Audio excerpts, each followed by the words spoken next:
So good afternoon and welcome everybody to this guest lecture with Professor Andrea Petö.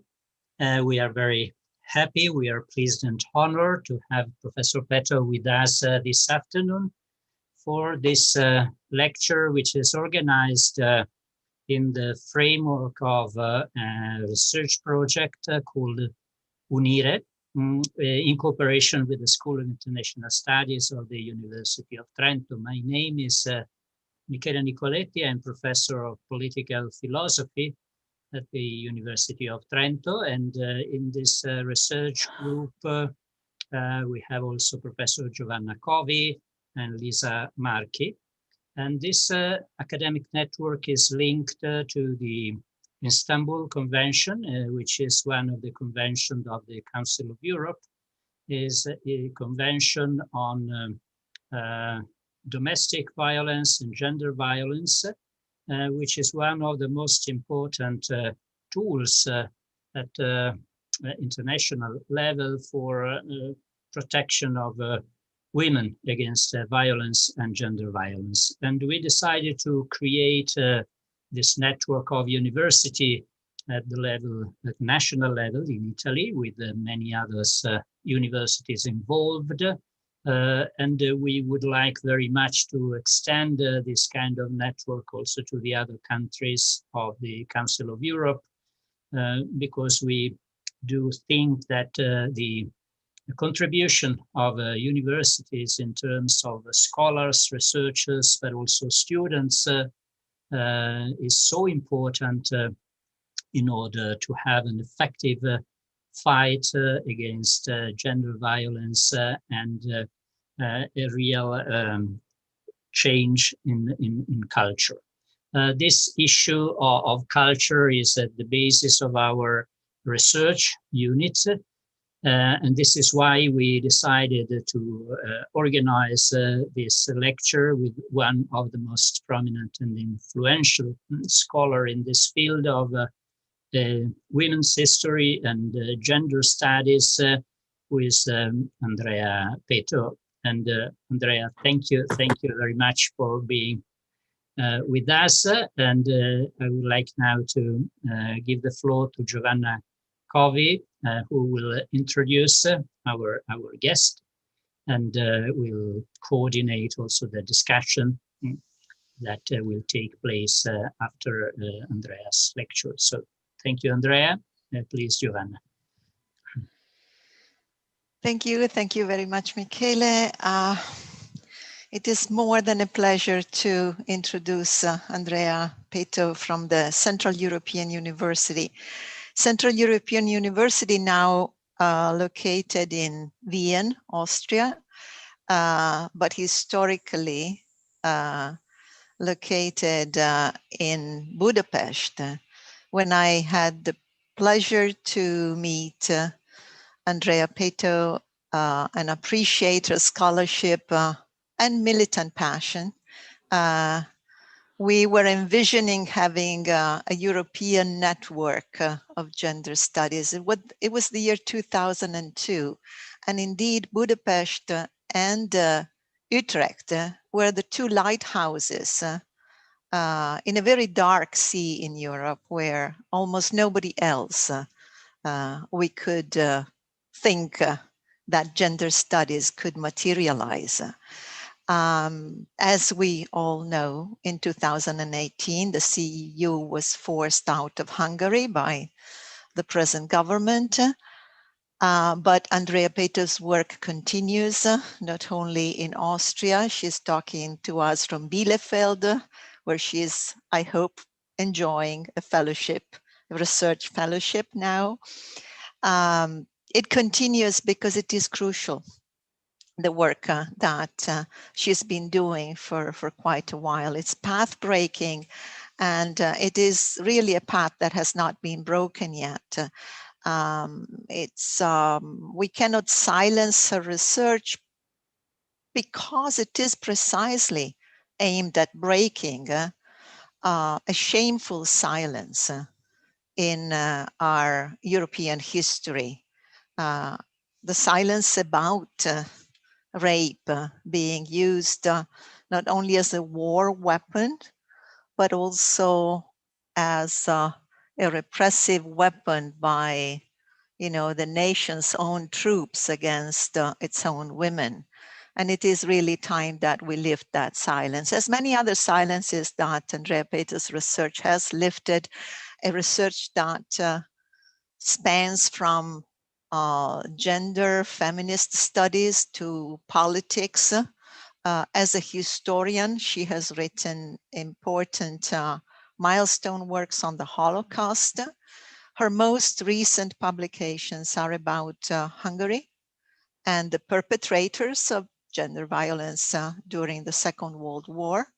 And I am sure that she is active in making sure that finally in 2023, isn't that the plan? Budapest will, despite and against all odds, host a memorial on the victims of rape during World War II. I won't take any more time other than by inviting everybody who is not present with us in this room, but is listening to us via YouTube, or in any case, also those who are in this room who would prefer to use this means, to use the chat function if you wish to raise a question, make any comments, and we will manage your participation that way as well. So Andrea, please, I'm really looking forward to listening to you, and thank you very much for being virtually in Trento again. Thank you very much, Giovanna, for this generous and kind introduction. Can you hear me well? Yes. Okay, fantastic. So thank you for the invitation. It's so nice to be among friends, like with Michela. We are working together in the Foundation of European Progressive Studies, which is the think tank of the European Social Democrats, and we are allies in that sense, and that's always fantastic. And with Giovanna, we are going back for such a long time, and we believe that the European Women's Studies can really make the difference, and it did. So I just want to say that the resistance and the resilience what the Women's Studies, Gender Studies shows nowadays against these illiberal attacks, partly due to the work we have done in the early 2000s when the institutionalization happened. So thank you very much for organizing this event, and let me also appreciate the fantastic work you are doing as far as the Istanbul Convention is concerned. So my humble contribution for today will be a kind of historical overview about sexual violence and the role of sexual violence in wartime in all this discussion. So I would like to share my screen now. And if I look down, I have my tablet with my talk. So don't believe that, I'm looking at something else, but, here is my talk. I wrote it up. It would be like 20-30 minutes. And I will start with an introduction why this is important, the sexual violence in Europe and in wartime. And then I will talk a little bit about the different representations, and also about the dilemmas. And as Giovanna was mentioning, I'm one of the members of the preparatory group, which is trying to do two things at the same time, but I will talk about this in the talk later on. One, to create a monument, a memorial place for victims of sexual violence during wartime in Budapest. And secondly, to do this in a way which is actually exemplary and open, inviting, and based on dialogue, because I will also mention this in the talk. The memorialization processes in Hungary in the past 10 years hadn't been so exemplary, open, and based on dialogue. So it would be nice just for a change to show a good example. So this talk is based on my book about, why is this moving? Don't move. Slideshow. Set up slideshow. Okay. This is based on the the book in Hungarian. And no, don't move, please. Slideshow. Manually. And the German translation is coming out this autumn, and this turned to be a bestseller. So, for the greatest surprise of the publisher, so that's how I sold it to the German publishing house. That it was a bestseller in Hungary, it might be a bestseller in Germany as well. I would like to, use this moment for a trigger warning, because the photos and the different representations I'm showing here might be, and are actually disturbing. So please take that into consideration. So let's start then. I have been working on the history of sexual violence during the Second World War since the late 1990s. When I started to put together a citation list for a university report, I was astonished to see that an article I wrote on rapes committed by the Red Army soldiers in Hungary in 1944-45 was my most cited article by far, in Hungarian, in German, and in English. That was the impetus for this whole work. It was especially stunning that most of the quotes of this article on sexual violence were in journals of history and not of gender studies. With this feminist memory work, unsilencing a particular case of sexual violence faced by Hungarian women during the Second World War, I had become one of the most quoted historians by conservative and right-wing academics, journalists, and historians, especially during the months of February, which marks Budapest liberation in 1945, and the months of April, when the war in Hungary ended in 1945. In post-1989 Eastern Europe, there is a diverse market, academic and political, for stories of brutality by the Red Army. The increasing circulation of stories of women who saw or heard other women being raped have contributed to the formation of national martyrdom. However, some of the women who had experienced sexual violence, such as Jewish women who were greeting the Red Army as liberators, but were also raped, continue to remain in silence, sometimes in order to participate in the invalidation of the Red Army's role in the ending of the Second World War. Female soldiers of the Red Army also experienced sexual violence by their comrades.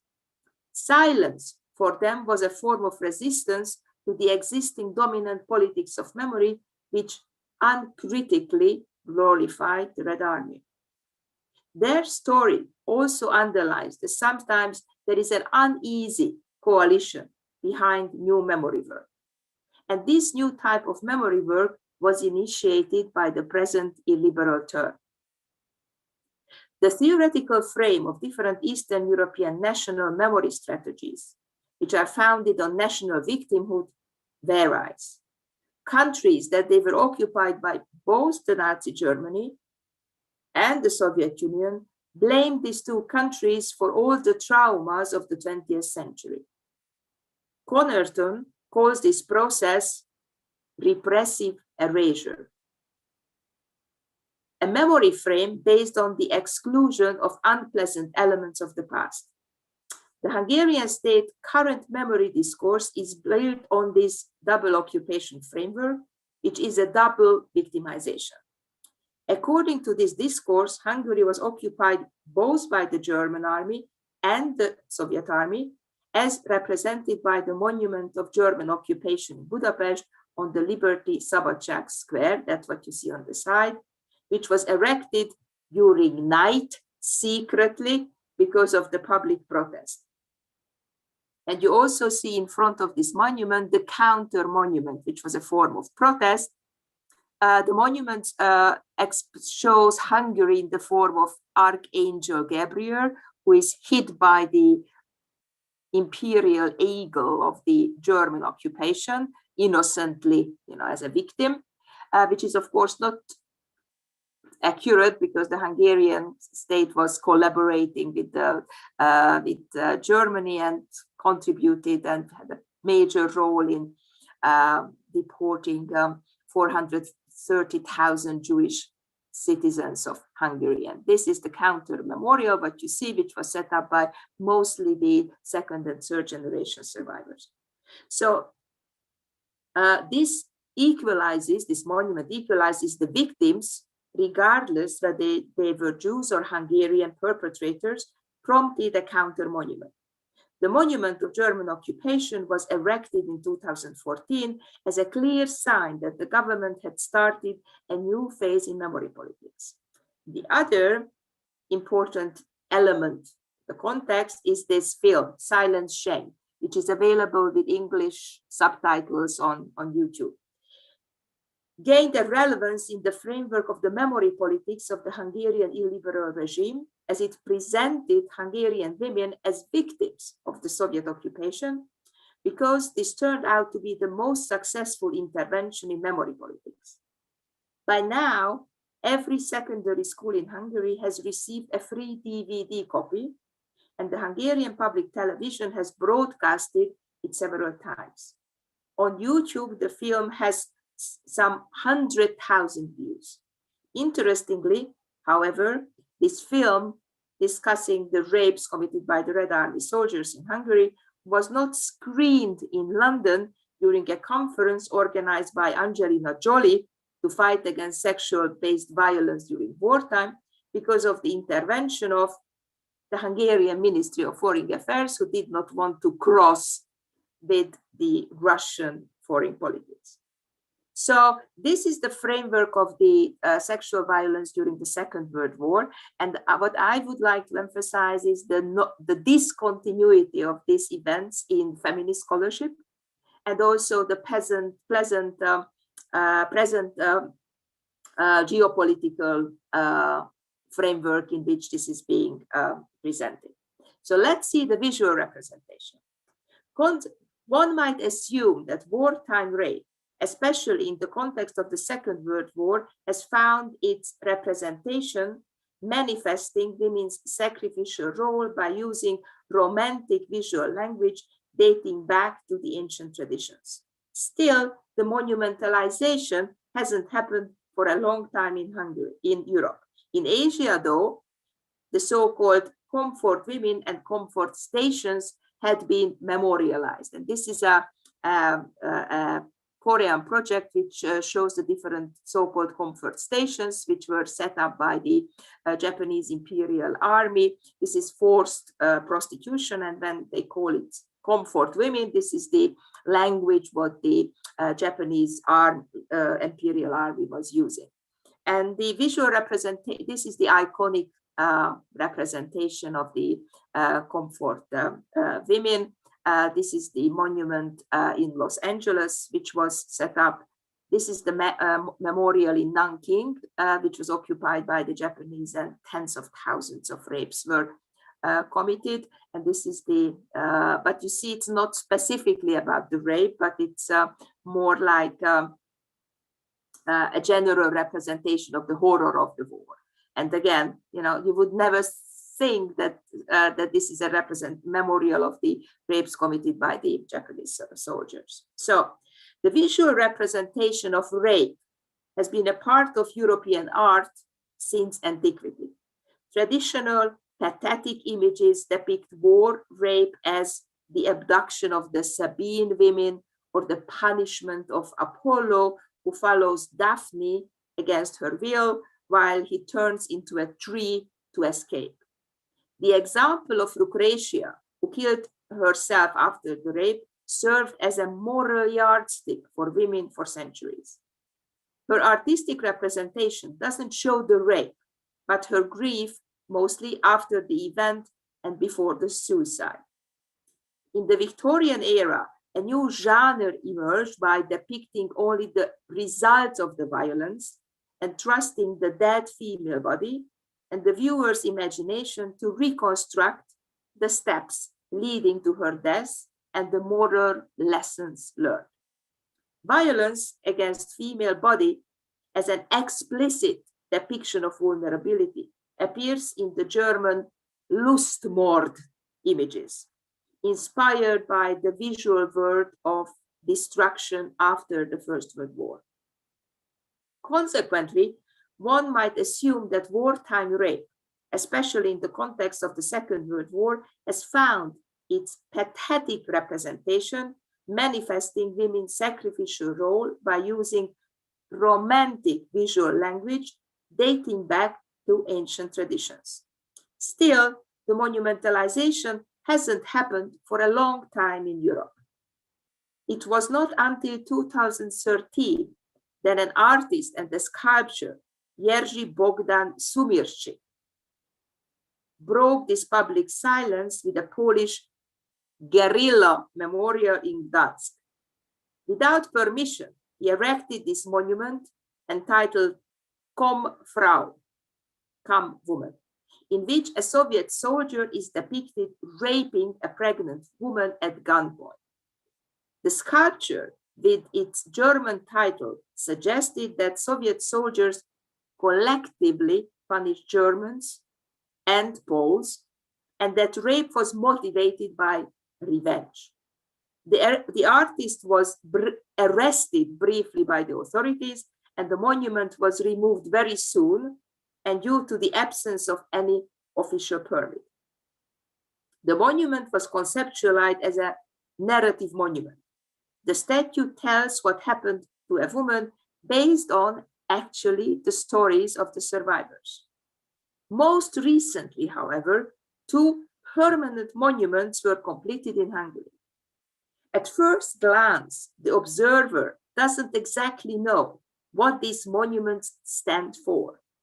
They reach back to the traditional, mythical, pathetical storytelling that the visitor of the monument needs to know the framework and the vocabulary to read the story in the artwork. The monument itself, without this context, says nothing specific to the viewer about the wartime rape. The first of this monument is in Csongrád, the southern part of Hungary. This is a bronze plaque. A naked young woman with a springy, youthful body and long hair tries to cover herself with a shroud, clasping her hands in front of her well-formed breasts, while threatening hands reach out to her. And the quote is, "God shall wipe away all tears from their eyes." A quote from a book of Revelation is engraved on the bronze plate. This coded inscription, using non-explicit language, made it at all possible to erect this plaque in the present political climate and geopolitical configurations. The relative invisibility is also due to the fact that only the local press reported about the unveiling of this plaque. Perhaps this saved the monument from the expected political battles. As the Orbán government is getting closer to Putin's Russia, any reference to the massive crimes committed by the Red Army soldiers in Hungary would have immediate consequences. There is another interesting monument. This is in Neukölln in Germany. It's a tomb for innocent children, girls, and women who fell a victim against violence and rape. But this is a kind of false tomb. This is not a monument, but it's a kind of monument, right?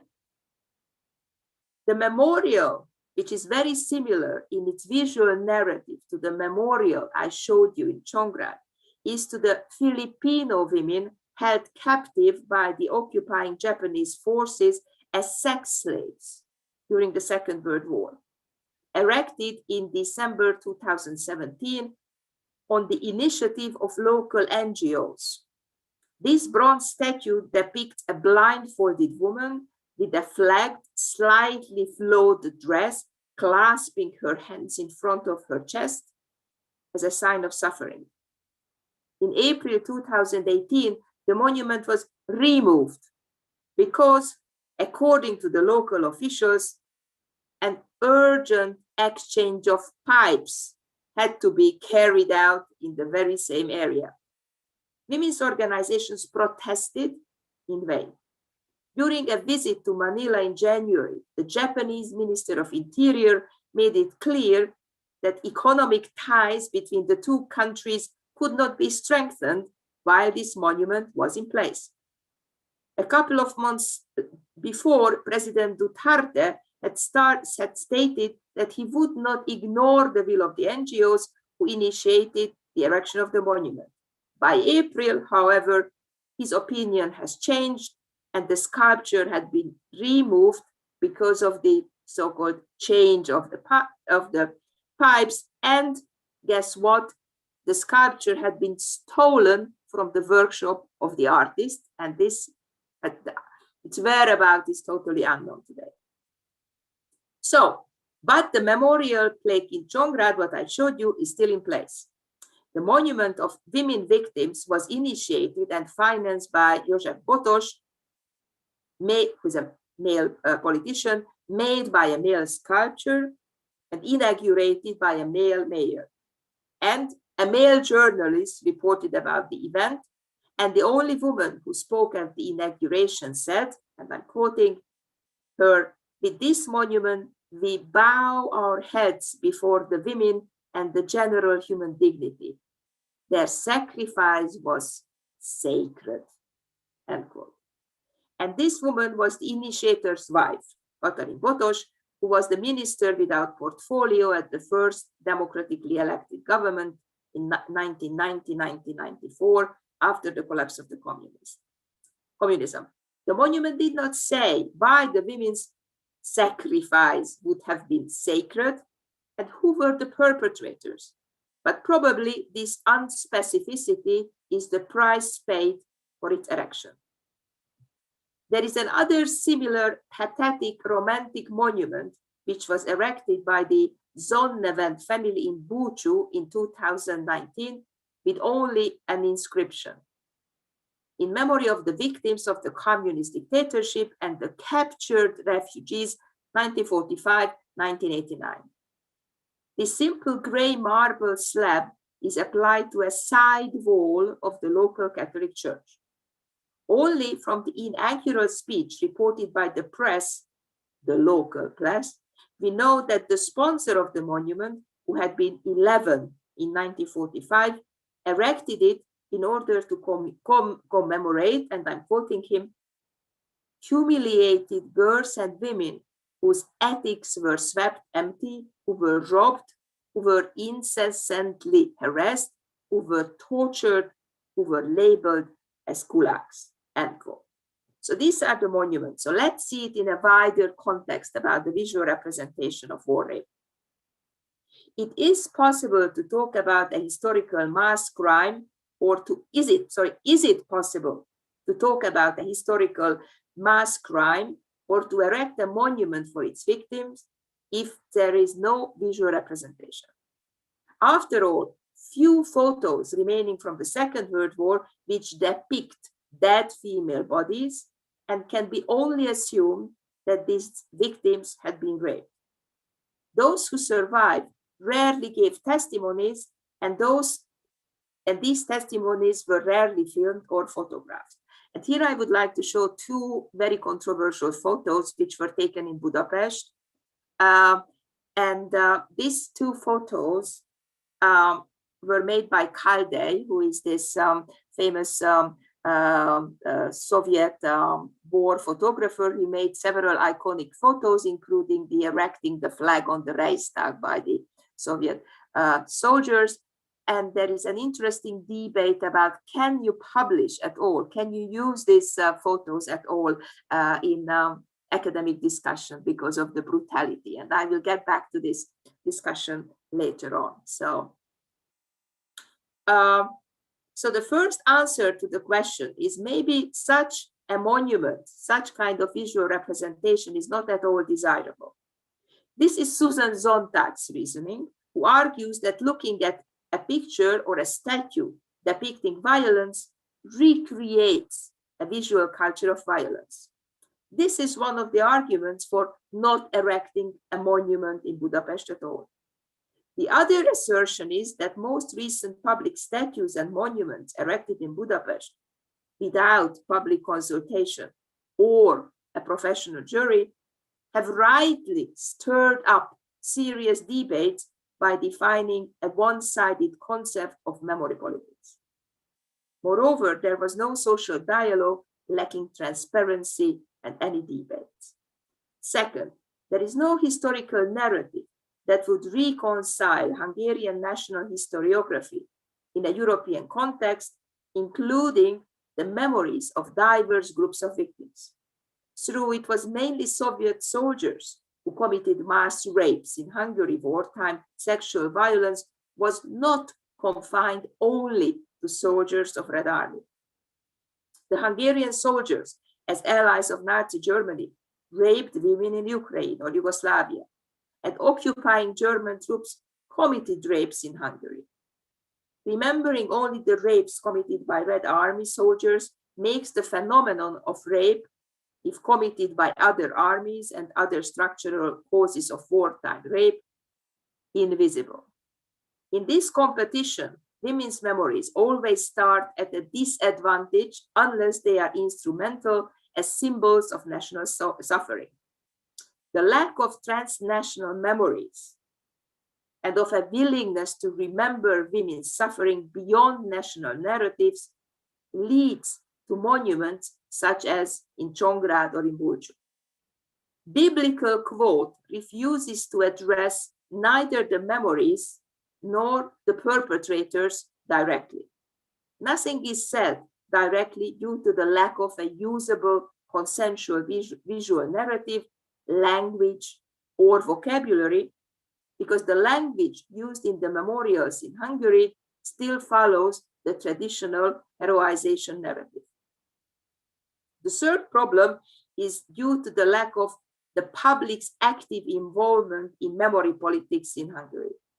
In general, memory operates at different levels: local, regional, national, transnational, and they together create the diverse layers of memory culture.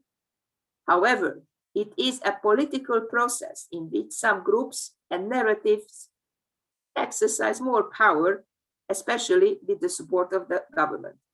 Today, many Hungarian NGOs are exploring the long overdue history of those citizens who were deported to the Soviet Union. But there are no women's NGOs dealing with the war crime rapes. The fourth problem is that the memory of the Second World War recently again became a political battlefield. You might say that it never stopped being a political battlefield. World War II rape monuments are stirring up political debates. The perpetrators are reluctant to admit responsibility, even if wartime rape acknowledged as a crime against humanity by now, and they will do everything they can to prevent monuments from being erected. Just think about this monument in Jakarta, in Indonesia. As the last soldiers who fought in the war are dying, this legalist option is fading away. The Russian media follows keen interest the development of this memorial statue. As the news about the planned monument was out, one of the Russian state TV channels was already in my office recording an hour of interview, which hasn't been aired, probably because I was not saying anything outrageous. The discussion of rape committed by the Hungarian occupying forces is invisible in comparison to the rapes committed by the Red Army soldiers. The Yugoslav wars in the 1990s not only changed the legal status of sexual violence to war crimes, but redefined the memorialization process in Europe. Since the rape is reflected by female artists who use the tools and symbols of feminist art, like in Kosovo, or Sanja Ivekovic's work, The Memorial of Women Who Were Raped, or Jenny Holzert's Lustmord, describe the actual rape and murder of Bosnian women in the voices of 3 poems written on human skin about women experiencing torture, these artworks are different from the works of Pető, a painter commissioned by the English government as a war painter during the war in Yugoslavia, who reached back to the Lustmord interpretation and visual language in his work. But it is especially to the art project in Kosovo that I would like to mention here, that reflects on an entirely different strategy of erecting a monument for women raped by the occupying Serbian army. In 2015, a public sculpture was erected in Pristina entitled 20,145. Which is on the right, referring to the number of victims visualized by a mosaic-like coins assembled to a form of a female face. 20,145 coins, you see there. The inscription dedicates the monument to, and I quote, the multifaceted contribution and sacrifice made by all Albanian women during the Kosovo War 1998-99, and as a reminder of the cruel crimes of rape committed by the Serbian forces against nearly 20,000 women, end quote. The second and more interesting and innovative temporary monument is Alketak Safam Ripa's Thinking of You from 2015. The artist exhibited 5,000 clothes to dry on 45 ropes in a football stadium, a structure that symbolizes hegemonic military masculinity. The clothes were collected from and by female victims and their family members from all over the country, which initiated a public engagement and forced an intense debate about sexual violence during wartime. The message of this temporary monument is that what happened to the victims is not their fault. The first monument interprets the wartime rape in an intentionalist framework, namely that the Serbian army came and raped women to do harm to the Kosovar nation. The second monument interprets wartime rape in a structuralist framework, linking rape to militarism and masculinity. So let me summarize. In the case of the Second World War, monuments of rape, both the insensitive iconography, simplicity of the Gdansk statue, and the overly euphemistic emotionality and idealization of the monument in Čongrad, reaffirmed women as victims. The Buču monument fits within the larger framework of the victims of communism. No doubt that women were truly victims, the victims of male domination, victims of militarism, the victims of the collapse of the Hungarian state, which meant to protect its citizens. Yet, the real question is how to depict this victimhood by respecting the women's suffering, at the same time to draw a lesson for today. It is also new as it hopes for a new artistic language. In the case of the Second World War, monuments of rape boast the insensitive iconography of this simplicity, also which requires a change in the visual narrative. A resolution was adopted by the General Assembly of the Budapest capital with the majority of the opposition to the governing Fidesz party in January 2020 about the erection of the, I quote, monument to women raped in war in 2022 with an international competition. This process will involve broad historical and artistic expertise and promises a transparent process involving a public debate. The planned monument in Budapest is novel in several ways. First, because of its participative character. Following the example of this monument, Thinking of You, this in Kosovo, and the art project by Doris Salcedo, where victims of sexual violence during the civil war in Colombia are making art pieces themselves by fiercely hammering the metal plates from melted guns confiscated from their rapists after the peace accord was signed. And this project in Budapest, only relieving the cross-generational trauma, is possible as it aims to connect the past experiences with the concept of the continuity of violence, which is so crucial in fighting against violence against women. The time has possibly come for the dialogue about an innovative, inclusive, and public memorialization of the victims of sexual violence during wartime. The 75th anniversary of the end of the Second World War offered an excellent opportunity for artists to rethink this process of memorialization creatively and how to use an innovative visual language which still respects the dignity of the victims. Another novel element of the project is the artist will be given the opportunity in an open call to think, create, exhibit their work in a transparent and professional way. That development is to be cherished in the present illiberal cultural politics of the Hungarian state. As a return, politicians and inhabitants of Budapest expect nothing less than a really innovative art piece. Thank you very much. This is what I wanted to share with you, and let me stop sharing the screen, and I'm really looking forward to questions and comments. Thank you. Thank you so much. There is certainly a lot of material for questions and comments. You took us all over. I'm very happy to give the floor to our audience, but I just would like, while I think about their questions, I would just like to especially thank you for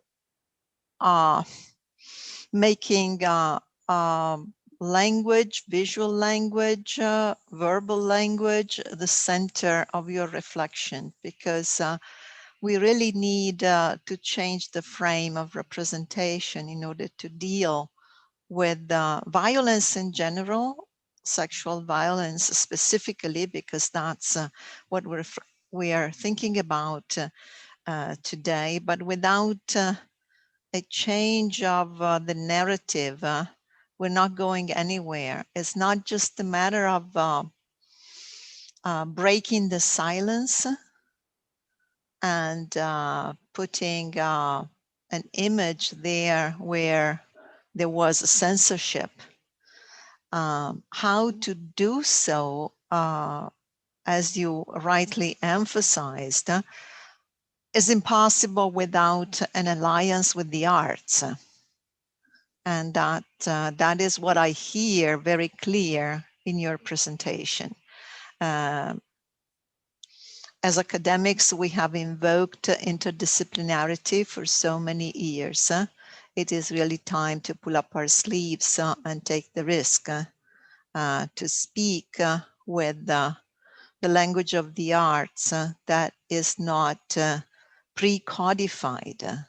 Because now that, thanks to the Istanbul Convention, we have on an everyday basis broken the silence about domestic violence, rape, violence against women in general, women and girls, we can see that paradigm being repeated, and I can see how it does not make any difference. It does not make any difference to get almost every night on Italian television the Minister of Equal Opportunities basically scolding victims of domestic violence in this country because they don't report their perpetrator to the police. Well, wait a minute. It's not 1 and 1 is 2. We really have to learn to count with a different paradigm. So thank you very much. I hope I can intervene in the discussion as soon as somebody else wishes to start it, especially possibly historians. I can also see some students from my field, which is literature, and I thank them for being here. The students of the School of International Studies, I'm sure, would like to say something. And I don't want to.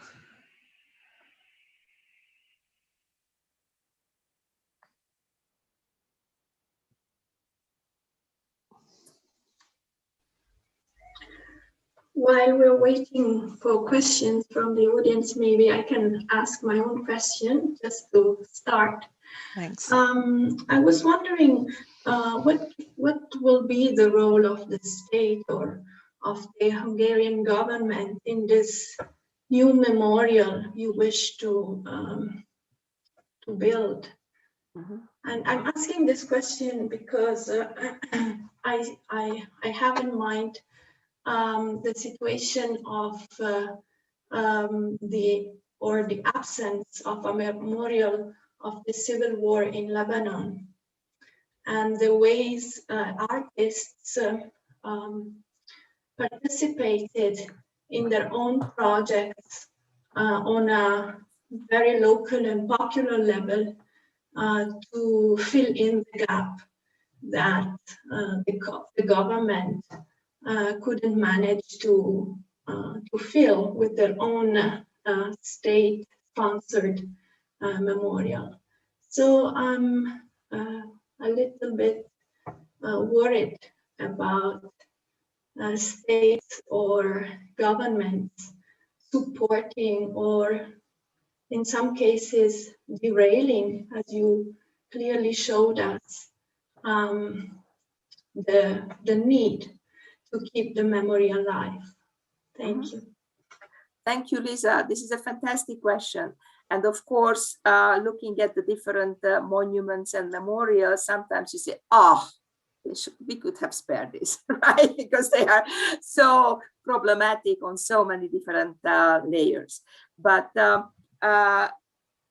that's why this monument is run by the Budapest municipal, which is opposition to the government. And therefore, they wanted to make an example, not only that, there is a public, as I listed in my talk, that it's inclusive based on dialogue, and also it has got a kind of a professional discussion, but it tries to reach out for a different visual language. So Giovanna, you said that art doesn't have a coded language.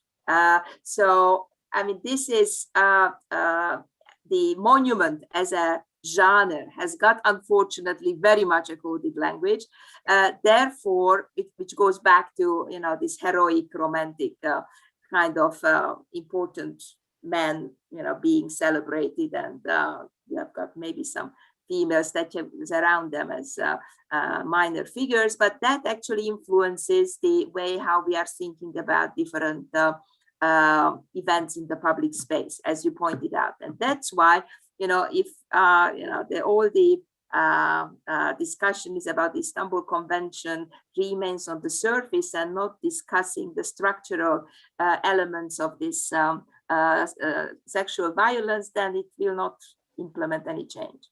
So, and that's why the municipal actually decided in the Budapest municipal to have a web page for this process, which has got several elements. There are different lectures which are discussing the history of sexual violence in Hungary from the early Middle Ages, and then historians discussing, the problems. And surprisingly, researching the history of sexual violence faces the very same problems independently if you are researching in the 10th century or in the 20th century, because of the lack of sources, because of the silences. I mean, they are very much the same. So there is this is one strand. There is a collection of documents. And there is also an international interview series when, the present, vanguard of art history and artists are speaking about the process of erecting monuments. So there is a kind of intellectual groundwork done here. And also that the review process will be transparent. So those who are in the jury, they are standing behind their decision, and they will explain why they have, hopefully this will happen a year from now, they will explain why they have chosen that particular monument. So I understand that you are concerned, Lisa, as far as capturing this process by the different states. However, I would like to emphasize that this is done by the municipal, and also the counter monuments, the guerrilla monuments, are really important, as in Lebanon. And also I started my talk with this counter memorial in the center of Budapest against this monument of the German occupation, which is somehow creates this homogenized category of victimhood independently if somebody was a perpetrator or a Jew who was just being deported as a one victim group. There is a counter monument. And also there are very interesting other approaches to use these public spaces, like guerrilla monuments or ephemeral monuments, which are just there for 2 or 3 hours, like projecting light with a message to a certain public space. So I would like to be a little bit optimistic and saying that, of course, the state has its own interest and its own way of capturing the different spaces, but there are artists, intellectuals who believe that the public space is too important to be left to the politicians and to the state only, and they are actually using it as a space for resistance. And these monuments and monumentalization practices can be very important tools for transformative politics and spaces for resilience. Thank you.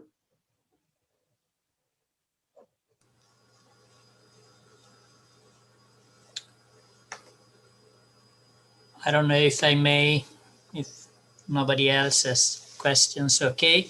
Oh, thank you so much, Andrea, for your lecture. Was really very rich of stimulating reflections, and also for our students. I think, for example, this connection between the gender issue and geopolitics was quite interesting for our student in the School of International Studies. My question is related to something that you have said about the necessity of protecting the dignity of women, of the victims, through this representation, artistic representation. And I would like to know something more, if you can a bit elaborate on this topic a bit more. Is there a discussion or something written or about this specific topic of, on one side, the necessity of representing the victims, and on the other side, the necessity of protecting the victims of the violence in the moment of the representation of the violence?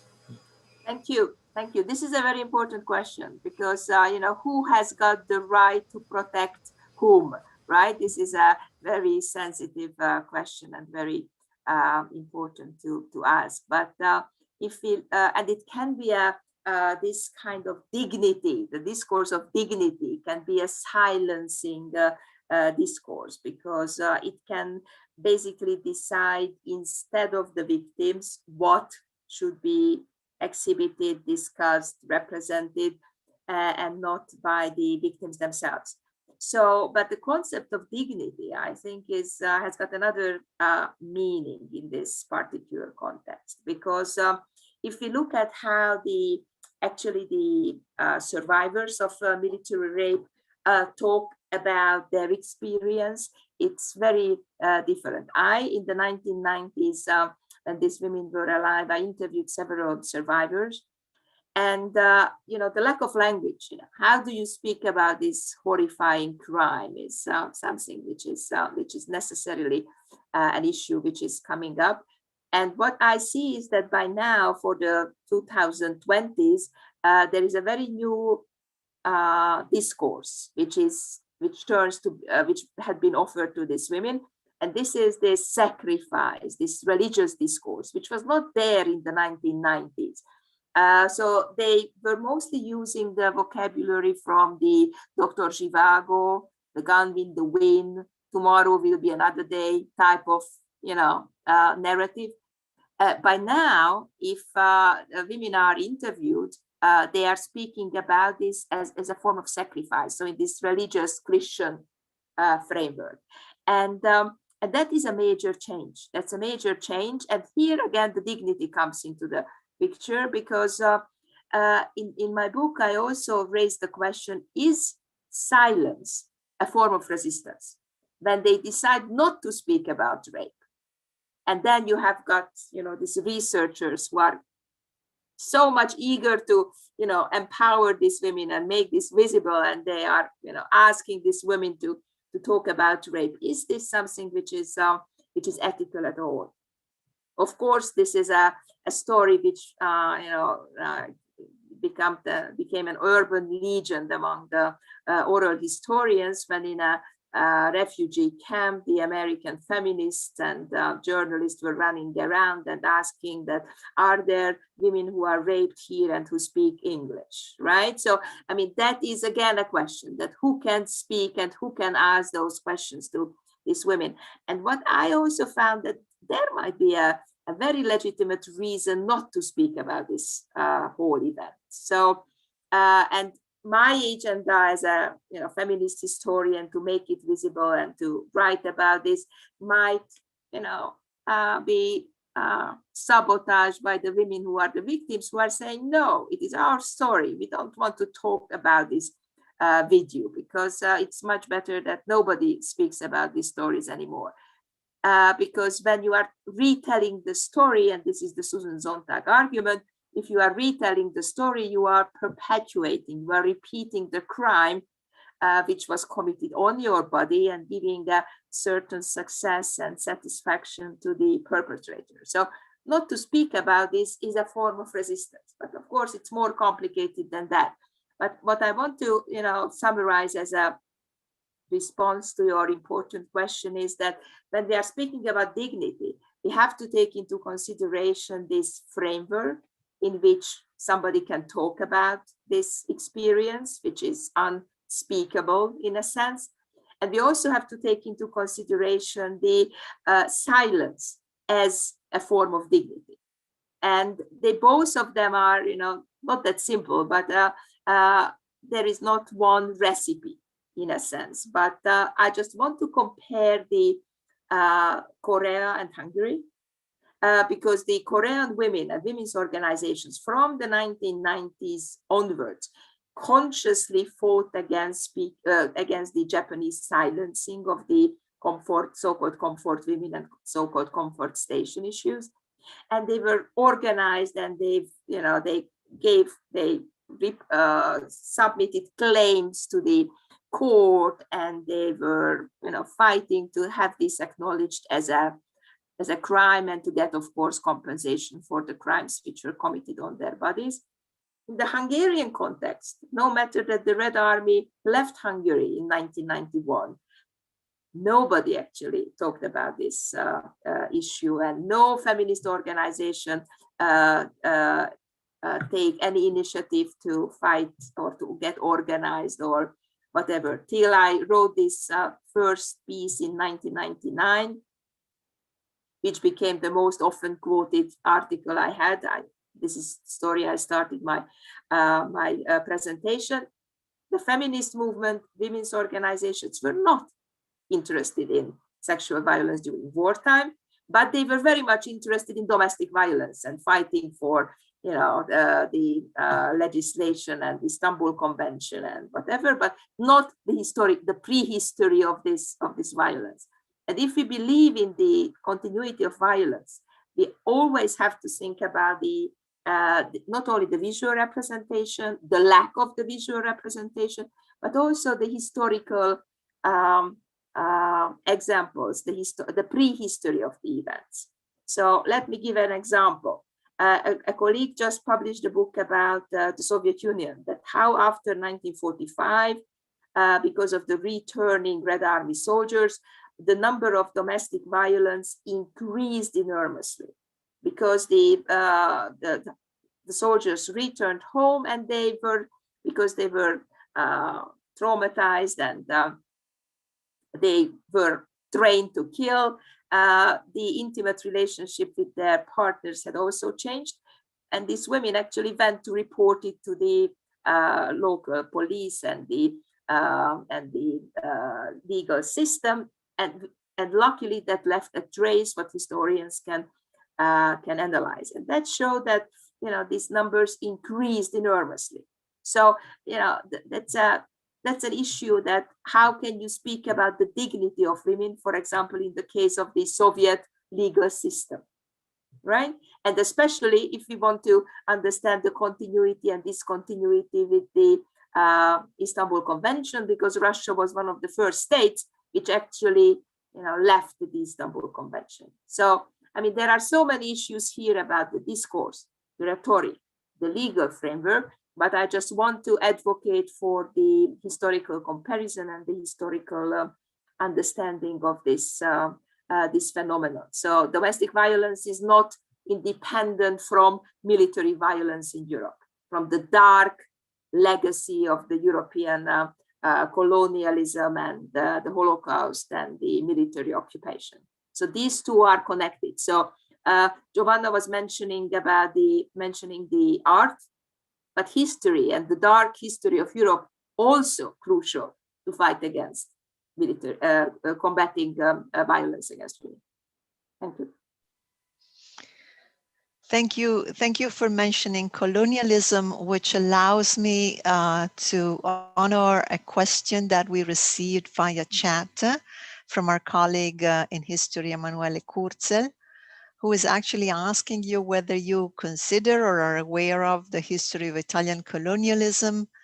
There was recently a kind of public debate on the occasion of the death of a prominent, how can I describe him, conservative Italian intellectual, Indro Montanelli. When he died, they wanted to erect a monument to this figure.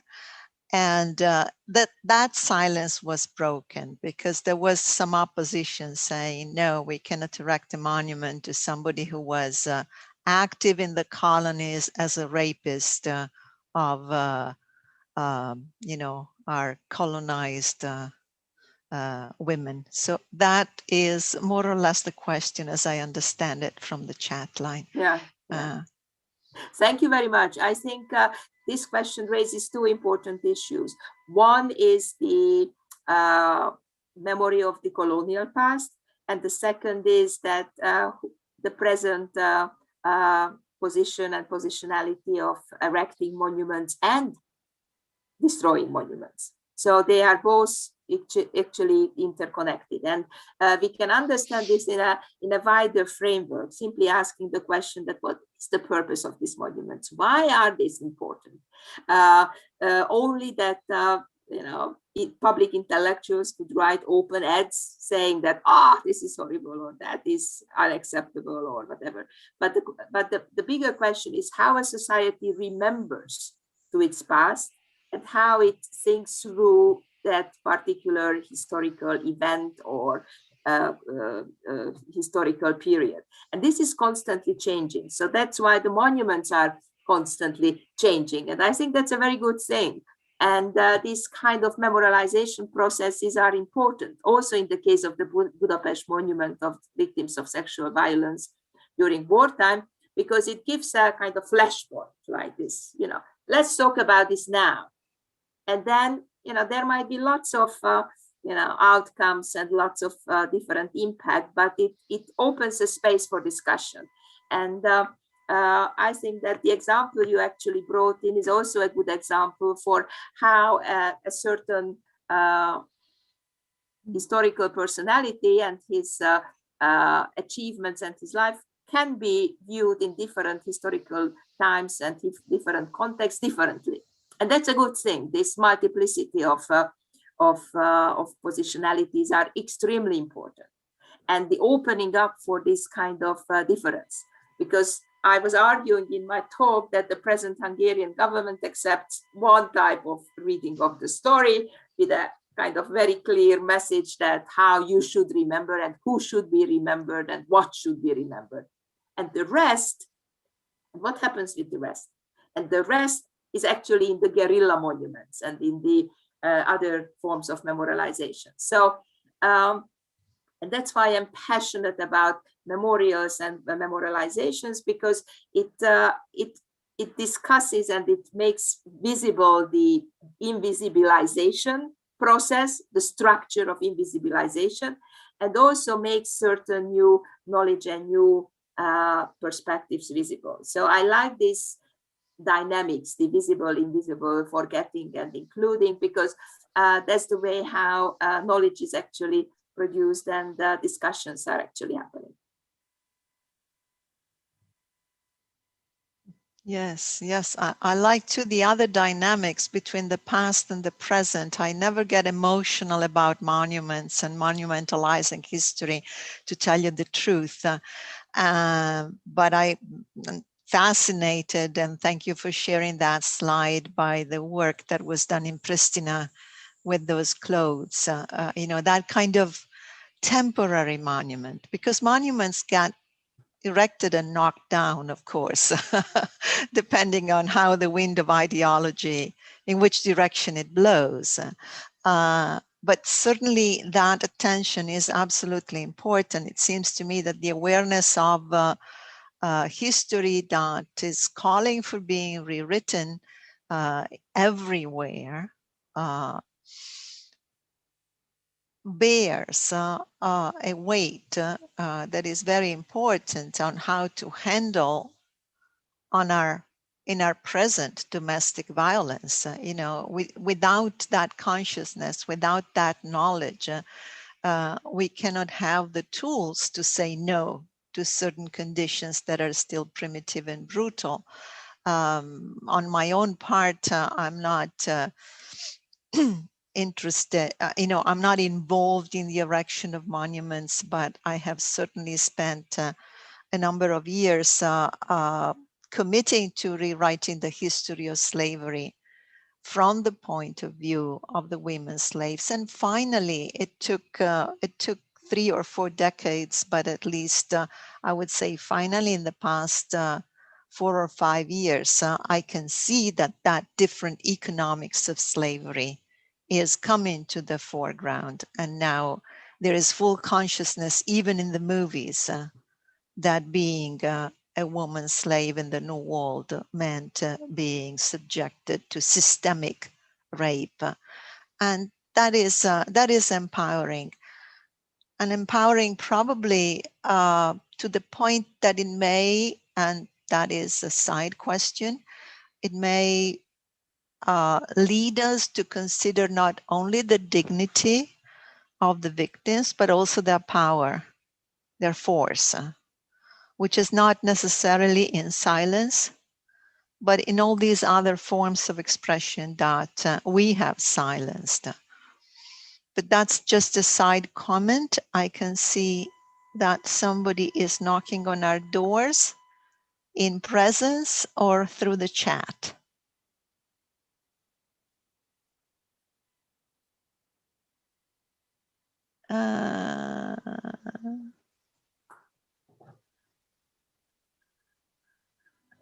Okay, there is a question through the chat in English. I don't read the name. It comes from Supporto Presidio Lettere. Is that our technician? helping us, I guess. I would also like to ask Professor Petö a question, but I really don't know if this could be, okay. I would like to know if Professor Petö thinks that intersectionality as an analytical tool could be useful to analyze the violences against women during wars. Thank you for your attention. Yes, it is science. It comes from Anna Schönsberg. Thank you. Of course, intersectionality is a very important category on two levels. One is that the intersectionality as a method for me always meant to be a kind of critical reflection on what is what I don't see. Right. So basically, you know, mapping my blind spots as a researcher. So what is what I don't see because of my privilege, because of my training, because of the color of my skin, because of my age. What is what I don't see? Where is my blindness coming from? And also when we look at the victims of sexual violence, I mean, not all the victims are equal. Let me give you an example. So when the Red Army occupied a certain house in Budapest, they were demanding women to be taken to sexual slavery. Very often, the house actually sent the domestic servants.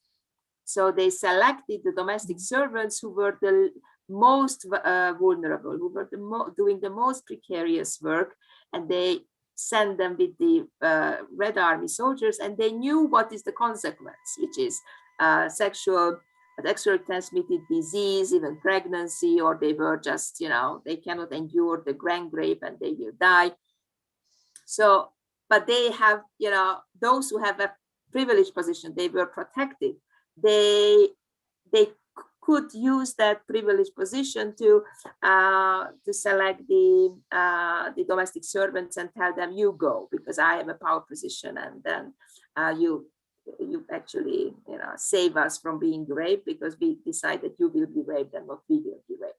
So intersectionality, not all the victims are equal, and of course the victims, when they were raped, they also had very different chances to survive this sexual violence, because those who have got access to the very rare penicillin and the very rare medicine, because of their connections or because of their class status, they had a better chance to survive than those who did not. And you know, we are speaking about mass rapes. So only in Budapest there were more than 200,000 rapes which were committed during this period. So obviously there were not enough medicine, there was not enough space. So again, I mean, we know this from the COVID as well, right? That from the present pandemic, that not all the sick people are having the same rights, and that kind of differences influence the positionality of the victims. So thanks for the question.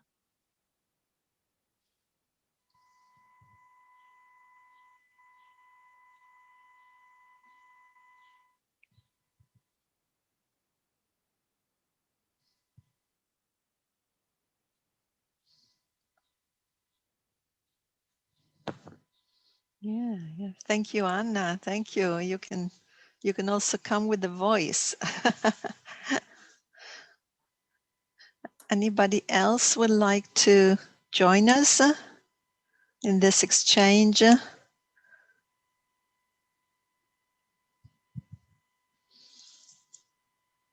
You know, there's always a question that I can only phrase very simplistically that comes to my mind, and it is, what is it that feeds the resistance to breaking the silence about rape? You shared the Titian's representation. You know, we can go back to classical Greece, to classical Rome, and climb up through all the centuries of the history of the fine arts in this part of the world, at least. And we can walk from one rape to the other including Europe, you know, raped from Africa to be brought by the bull to become our myth, our founding myth. And it seems to me, at least according to my perception and my training and my kind of relations with people who know more than I do about our history, that we have been trained to be silent and blind to these images. We have emphasized their aesthetic beauty and silenced utterly the subject matter that, you know, from Bernini's rape of Proserpina onwards has always been given to us to appreciate by severing aesthetics from politics, by, you know, cutting off aesthetics from the real world, so that it can obviously be brutally and perversely appropriated. This is what I see in the fine arts world, with which I'm not very conversant, but in literature, which is the house I live in most of the time, the same thing has happened historically. That has been in the name of dividing the aesthetics from the social and the political. We're just confining those narratives and texts that deal with social violence and crimes against humanity within the social. So no, this is not really literature with a capital L, right? Mm-hmm. That is very much the kind of frame within which this reality has been silenced for too long. And I was wondering in history how it works. Mm-hmm. Thinking, you know, about your discipline. What is it that allows this shameful and incredible censorship? Because the numbers are there and they are crying so loud that how can we possibly not have this information in every history textbook, in every school of what is called civilized Europe? Yeah, thank you, Giovanna, for this very passionate question. I mean, the numbers, I mean, that's a very sensitive issue. So the numbers, how many? So how do we know how many? So in the case of my research, you know, how do we know how many rapes had been committed by the Red Army soldiers? And if you take the time and watch this Silenced Shame movie, you see that the numbers which are floating on the screen are between 80,000 till 800,000. So, I mean, the numbers have their own politics. So I just want to be cautious, you know, how do we know how many? And we, of course, know that in the case of domestic violence, like max 2 or 5% of the cases are actually getting to the verdict. But in the case of the sexual violence during wartime, we are actually lucky to have some sources as far as the number of venereal diseases are concerned, and also the number of abortions, and also the number of births. So, I mean, I don't want to get into this now, but, you know, based on these 3 sources, we can actually have a pretty solid methodological approach how many actually has happened. Although in all my publications, I'm actually arguing against the quantification, because 1 is too many. So how do you count a rape? What is a rape? If 1 woman is raped by 1 soldier once, or 1 woman is raped by 2 soldiers several times, or 1 woman gang raped several times by several soldiers. I mean, this is a difficult quantifying process.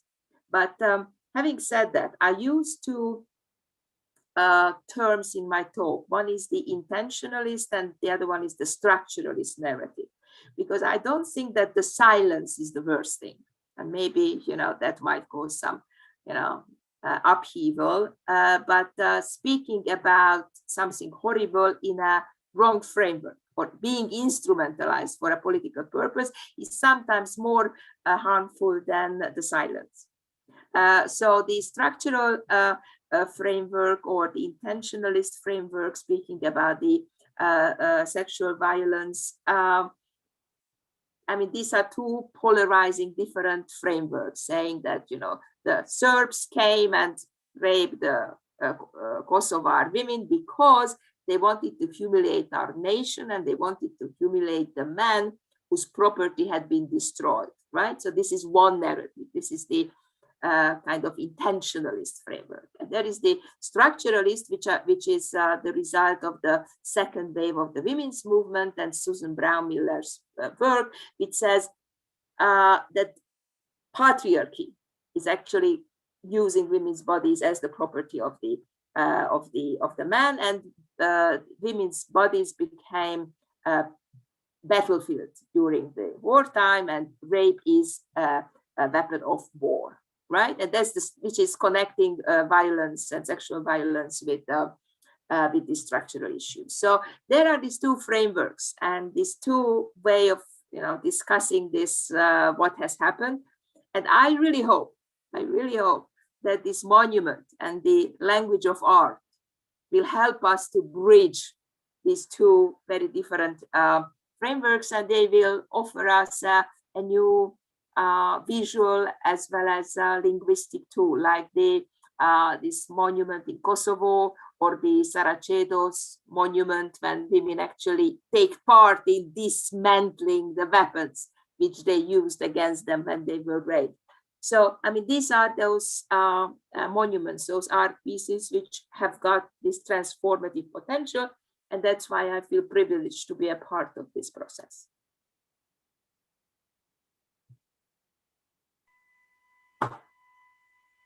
Yes, and you should be proud of it. If there are no further questions, are you sure nobody else would like to take advantage of Andrea Petö's generosity and patience? I'm sure the three of us would like to thank you, super thank you. It was really the climax of what we wanted as after the closure of our Unire project, which was launched about 10 days ago formally and importantly, at least politically, in its final national conference. And here in Trento, we decided to really give the message that is significant only if it is a new beginning. And you have been our new beginning, how to make history so that it is significantly different and hopefully gives us some forms of empowerment to tackle this problem that, yes, it's been in all wars. Yes, it is a warm weapon, but it is also in our everyday life. So we need to do something culturally, and the university is one of the prime places where something culturally must be done. So we started with history, and we're really very, very grateful. And the second appointment for this week is going to be in Italian. Otherwise, you would be already kidnapped and brought into it, because your contribution would be really precious. We're going to have on Thursday a conversation, so anybody who might be interested is most welcome to join us. A conversation with the place we live in, with people in Trento, people who work in shelters, people who work in the violence center, people who work in schools, with representatives for some of our students' associations, because we think it is very, very important not to make the discourse on violence and gender violence something for professionals. If we want to change the culture, it's got to touch upon every aspect of our society. And that is why around this virtual table in our conversation, we have also invited 2 teachers of dance, of 2 dance schools, because when you dance, you deal with the body, and that's where we need to start from. So everybody is most welcome to join us at 6 o'clock on Thursday to discuss what materially, factually, significantly can be done culturally to prevent gender violence, both at war and at what we call peace, which unfortunately most of the time feels only like a ceasefire. And that's why we really need another culture to get out of our ceasefire status. Thank you very much, Andrea. I'm sure Michele and Lisa would also like to thank you. Thank you very much indeed. Thank you, Andrea. Thank you. Thank you for the invitation, and keep on doing a work which matters. Thank you. Bon courage. Bon Bon courage. courage. Merci, merci. Bon courage. Thank you. Bye-bye. Thank you and all the Bye. best. Thank you. Bye.